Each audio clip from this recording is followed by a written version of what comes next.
One of the most prolific publishers on the Nintendo Entertainment System was Capcom. Nowadays, I think of them as the Street Fighter company, but they created or published a wide variety of games for this system. Way more than just Mega Man games, too. Anyway, let's get started with 1942. Based on the Capcom arcade game from 1984, you fly a P-38 Lightning Super Ace aircraft. You shoot down Japanese fighters to reach, your carrier? Doesn't look like there's a boss in this game, just an endless stream of enemy zeros before you land. Then you launch and do it all over again. The graphics are more simple than the arcade original, but a special Razzie Award goes to the music, if you could call it that. It's absolutely torture. Why would a Japanese company want to do this to their American friends? Oh, okay. Anyway, there's not much to like about this one. Dislike.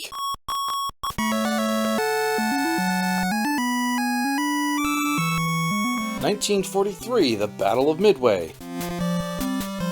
The sequel to 1942. I know, shocking, right? This one is greatly improved over the original. We have lots of interesting environments to look at now. Water, islands, clouds. The music is also improved this time and actually perfectly suited for the game. Oh, and we even have new aircraft to battle as well as boss ships to sink. Take out the guns and then head back to the Enterprise. She was at Midway after all. If you get into a bind, the super weapon will help if you remember to use it. This one is pretty dang good. Like.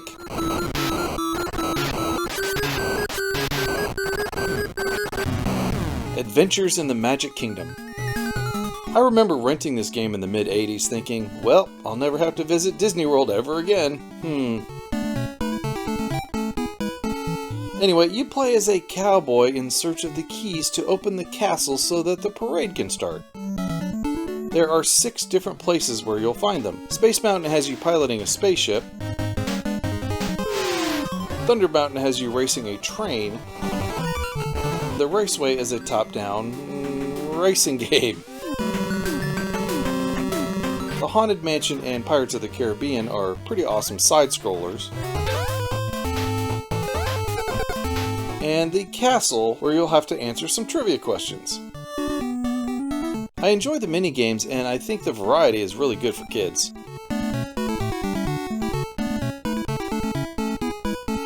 Oh, yeah, this video is sponsored by nobody. Well, I take that back. It's sponsored by the members. And if you'd like to be a member, there's a link down below. If not, don't even worry about it. Bionic Commando.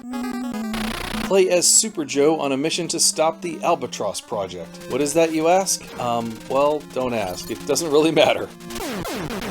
The game is one of the very few that doesn't have a jump button. Instead, you must use Joe's claw arm to swing and attack. There's an arcade version of the game, but this one is much more in-depth with different zones to travel and a storyline. So playing a quick game is really out of the question, especially since there's no password system.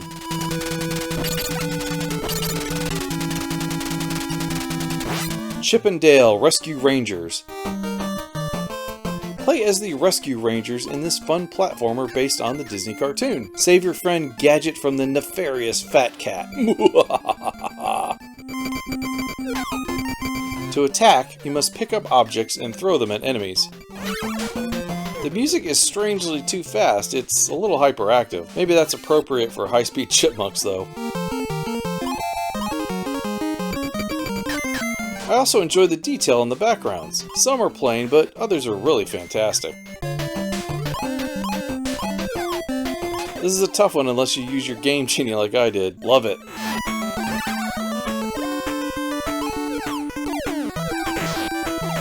Chip and Dale Rescue Rangers 2. This is very similar to the original game, but this time you are out to stop Fat Cat from acquiring a mystical urn. Again, you can throw objects, but this time you can do it diagonally. Ooh. It follows a more linear path than the original game, but it has puzzles and interactive objects. I also love this one. Codename Viper. This is very clearly a Rolling Thunder clone where you shoot enemies on different levels. It's got much more detail in the backgrounds and a bit more to the storyline. Well, at least you need to rescue the prisoners before you can complete the stage. This is a very tough game unless you're using cheats like me. Don't like it? Leave a comment down below! Another way this is similar to Rolling Thunder is how just unfair it is when you go into a door and the enemies just stand around waiting for you to come out. It sure would be nice if maybe I can control when I'm coming out. Music is very repetitive, but overall I really love this game. I just wish it had an easy mode.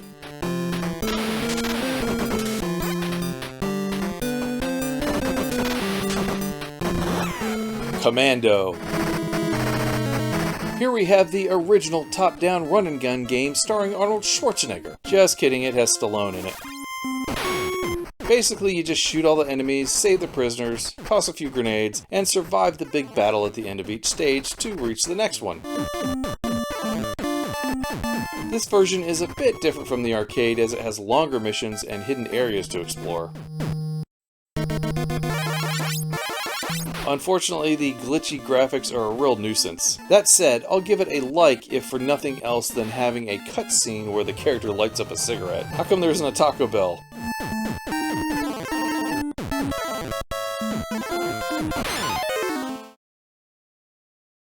Darkwing Duck.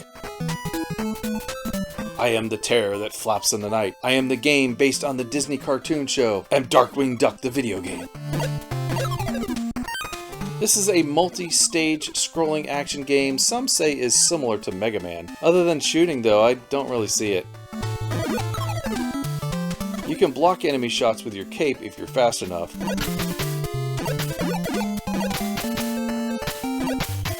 For kids, it's a challenge, but for me, it's really tough. I wish getting over these spikes was easier. Jeez. Nice visuals, music, and gameplay. It sure does put the TurboGrafx 16 version to shame.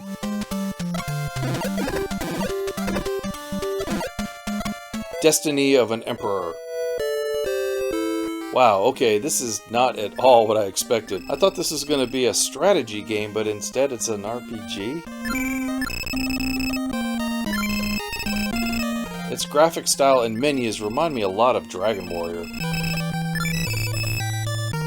That's not a bad thing, I always liked that game, but what's going on with the battle mode? I get ganged up on pretty quick and didn't have the hit points or patience to complete this fight. Definitely not my type of game. Dislike.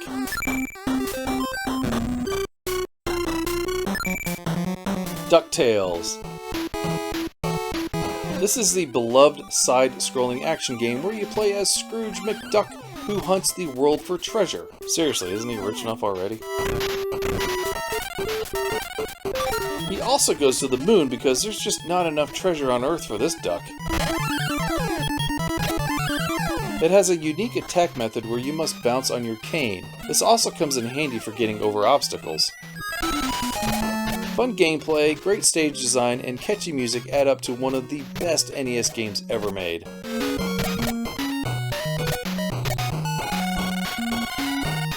DuckTales 2. Good luck finding the sequel. This one goes for nearly $300 loose and $720 complete. It's similar in gameplay, but gives Uncle Scrooge new cane abilities like pulling levers, moving blocks, and hanging from hooks. Oh, and bouncing on the cane is easier too.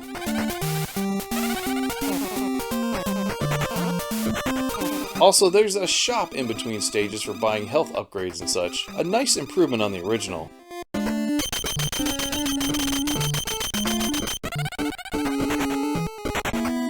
G.I. Joe, the Atlantis Factor.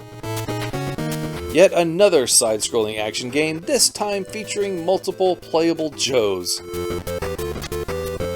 Each character has unique weapons and statistics which add some flavor to the game. That's a pretty good descriptive word there, huh? Hey, if you can think of a better one, leave it in the comments. I find this game to be unfairly hard and can't get very far into it. By the time I reach the boss, my energy is nearly gone. If I spend some more time with it, I might like it, but until then, I really didn't care for this one. Dislike. Gargoyle's Quest 2: The Demon Darkness. Now this is a sequel to a Game Boy game. What? I remember seeing that thinking, now that's cool to be able to play as a bad guy. But I'm really not sure what made Capcom think that Firebrand needed his own game, but sure, why not? This one has some great visuals, but the downside for me is that it's primarily an RPG.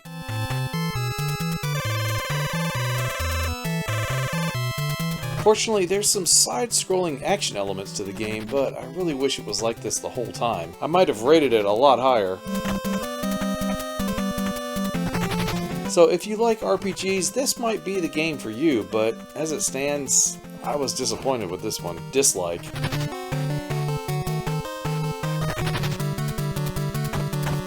Ghosts and Goblins. The brutally difficult side-scrolling action game where you play as Arthur. King Arthur? Hey, I'm down for that. Now where's Excalibur, dang it? You start off in this cemetery with your girlfriend. Is that supposed to be Guinevere? Why are they in a spooky cemetery? Are they hiding from Lancelot? Why is Arthur fighting so many undead creatures? Do they have the Grail? Is there any weapon better than the knife? I don't know, I got so many questions. This game defined the term NES hard, and overall, I like it, as long as I'm playing with Game Genie.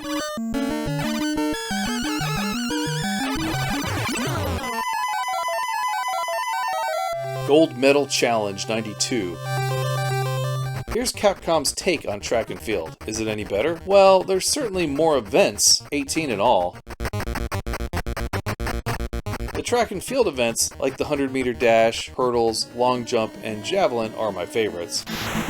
But there's also swimming, weightlifting, and vaulting that aren't all that great. What threw me off were the controls. As expected, you have to hammer the buttons to run, but you need to press the control pad in a direction to start. Which direction? It doesn't matter, just push any direction and you'll start running. Also, some of the button presses are confusing. What am I doing wrong here? Lastly, I wish the events started quicker. I feel like we spend way too much time looking at menu screens between events, so I didn't really care for this one. Dislike.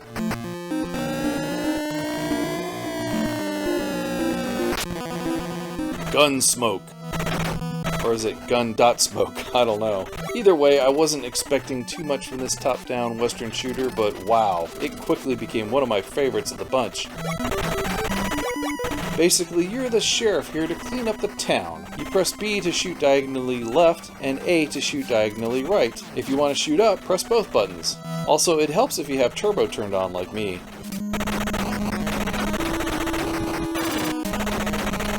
You can collect money to buy power-ups, or you can just find them in the streets. Graphics are a little simple, but there's something about blasting enemies with unlimited shots that just makes this one great.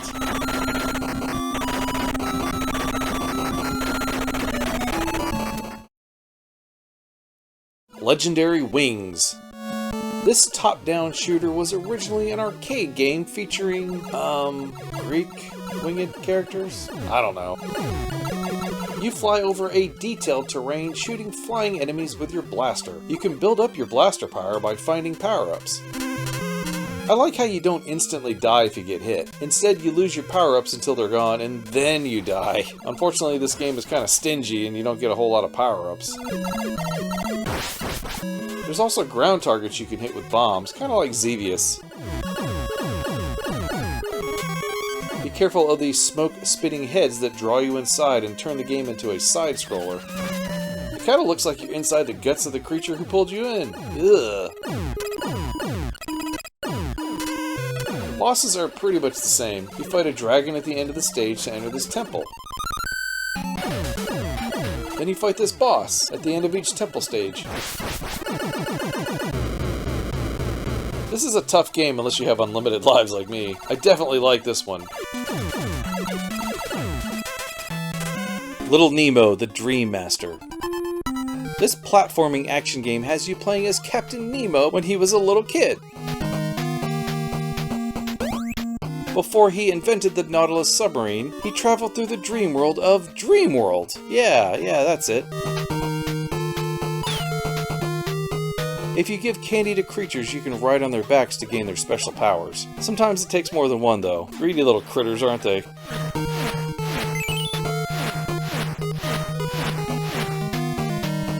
This one offers a decent challenge, but it's not too hard, even for me. I need to play this one all the way through, though. Mega Man. When I think of Capcom games on the NES, these are the games that come to mind first. I guess because there's just so many of them.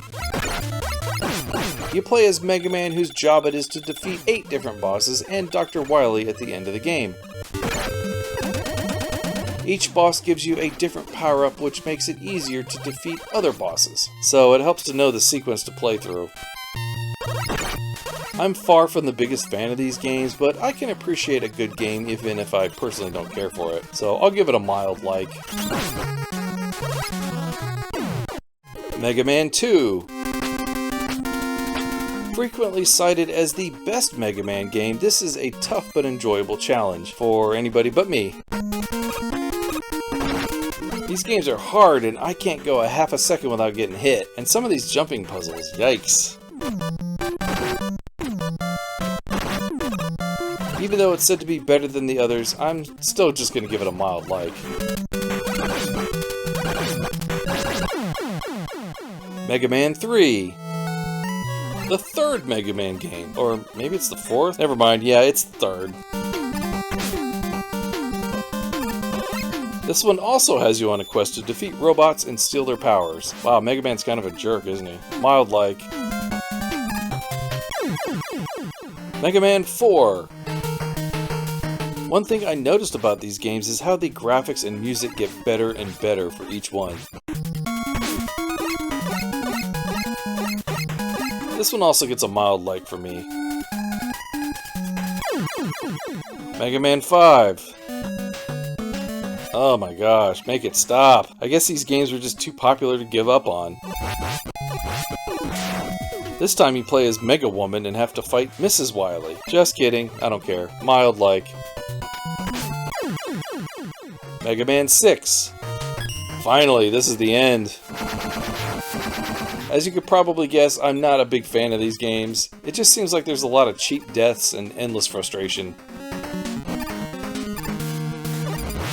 Still, the music and background details hit their peak with this one. Mild like.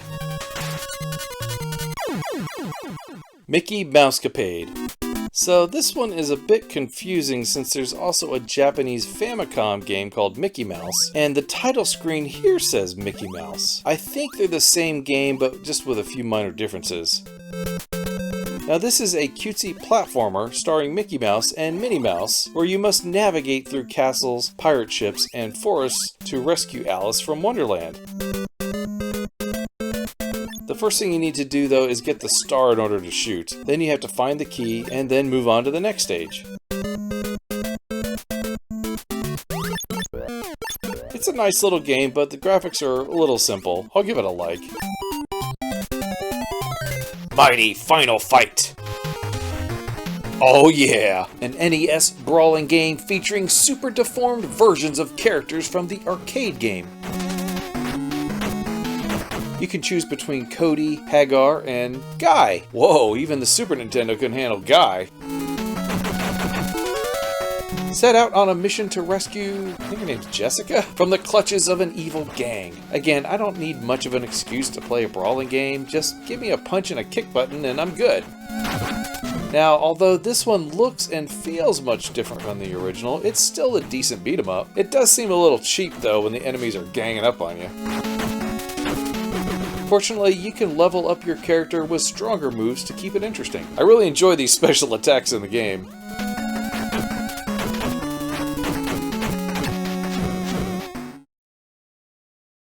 Section Z. Here's a shooter that reminds me a bit of Forgotten Worlds. Your job is to fly into an enemy space station and destroy it. You can shoot left by pressing B and right by pressing A. Kind of odd, but I guess it's nice to be able to move in one direction and shoot in the other. Kind of like Robotron. When you get to the end of the area, you get to choose the next one. Seems like I'm just repeating the same areas over and over again. Yeah, I get lost easily. I do like this game though.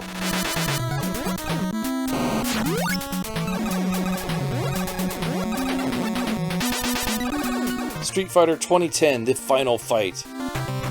Boy, this game can't figure out if it wants to be a Street Fighter game or a Final Fight game. I'm sure a lot of people thought this was going to be like a straight up Street Fighter game, and I bet they were disappointed when they played it.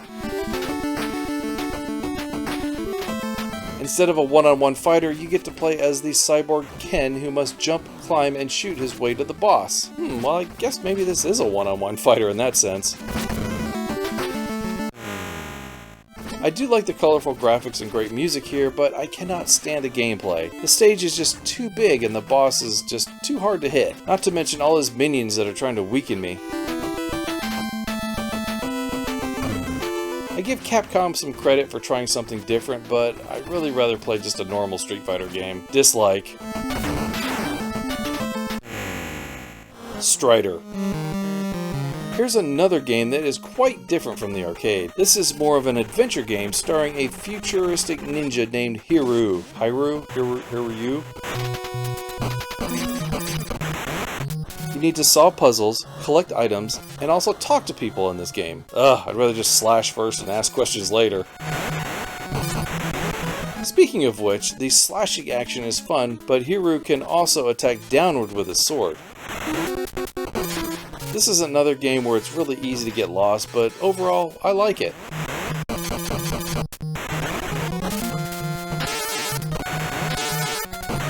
TaleSpin.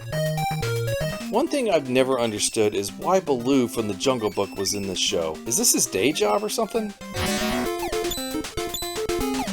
Anyway, this is a pretty easy game for everyone but me. Be sure to tell me how much I suck at games in the comments. So this is a side-scrolling shooting game where you press B to fire and A to reverse direction. Another odd control choice, Capcom. What the heck? Still, I kinda like this game. The music is catchy and the visuals are nice and cartoony. I like it. The Little Mermaid. This is definitely my favorite Disney cartoon feature film. When it was released in 1989, I was working at Disney MGM Studios and got to see a free preview of it. I think that's the last thing I ever got free from Disney. In this kid's game, you play as Ariel, who puzzle solves her way through beautiful underwater stages.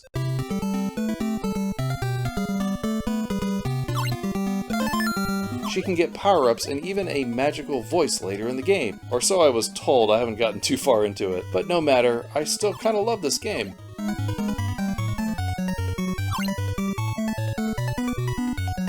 Trojan. Based on the arcade game, this one has you play as a sword-wielding Trojan in search of his horse. I love the hack-em-up action here. It reminds me of games like Legendary Axe.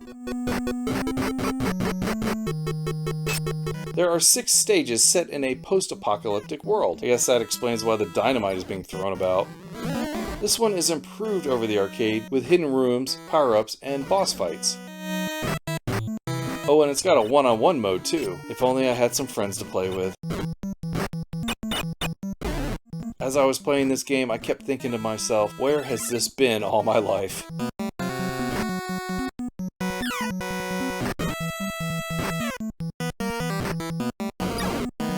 Willow. Here's one of the very few RPG games, action RPG games if you prefer, that I actually liked. If it wasn't tied to the George Lucas produced movie starring Warwick Davis, I might not have been as into it. First of all, look at how gorgeous this game is. The detail is nothing short of mind-blowing.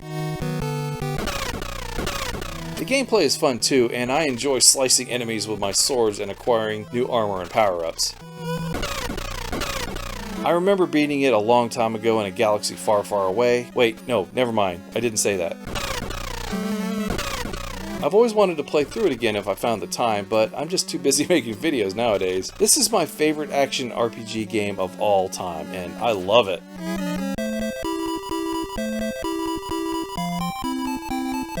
Yo Noid. Here's a side-scrolling platform game starring everyone's favorite pizza thief, Domino's Noid character. He's a Noid. Get it? Noid? Never mind. This game has 14 stages, all set within New York City. I've seen an ice stage, a city stage, a stage where you ride a boat, a helicopter stage like Flappy Bird,